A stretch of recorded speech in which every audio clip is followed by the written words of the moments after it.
দুর্বল রাডার ব্যবস্থাপনার কারণে এতদিন ধরে বাংলাদেশের আকাশসীমা ব্যবহার করা আন্তর্জাতিক ফ্লাইটগুলোর তথ্য চলে যেত ভারতের কাছে।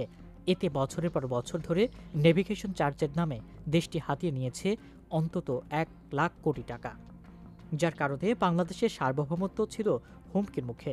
কয়েক যুগ পর অবশেষে নতুন রাডার যুক্ত হয়, বদলে গেছে অনেক হিসাব নিকাশ।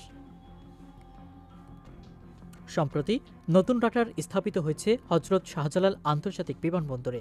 এতে দেশের আকাশ আপাতত রাহুমুক্ত হয়েছে ভারতের কাছ থেকে।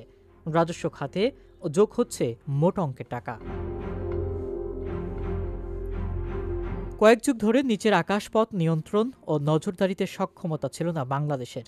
দেশের সার্বভৌমত্ব ছিল ঝুঁকির মুখে, কারণ আন্তর্জাতিক বিমানবন্দরে একমাত্র রাডারটি স্থাপন করা হয় 40 বছর আগে।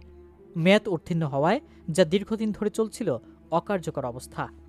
এভিয়েশন বিশেষজ্ঞ ওয়াহিদুল আলম বলেন, আমরা আমাদের আকাশ সীমাকে সেইভাবে ব্যবহার করতে পারিনি।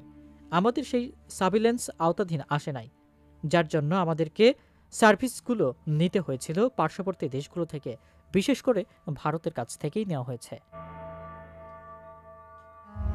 নিয়ম অনুযায়ী কোনো দেশের বাণিজ্যিক বিমান অন্য দেশের আকাশ সীমায় ব্যবহার করলে প্রায় $500 দিতে হয় সেই দেশকে।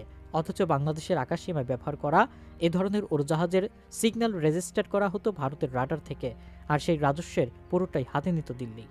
আর এসব কারণেই বাংলাদেশ স্মার্ট ও শক্তিশালী রাডার ব্যবহারের বাধা ছিল ভারতের 3 যুগ ধরে। উল্লেখ্য, বিশ্বের সব বিমানবন্দর স্থাপিত রাডারসমূহ সংশ্লিষ্ট দেশসমূহের আকাশসীমা প্রতিরক্ষার কাজ করে থাকে। অন্য দেশের বিমান প্রবেশ, শত্রু দেশের আক্রমণ প্রতিরোধ করতে কার্যকর তথ্য দেয় এই ব্যবস্থা।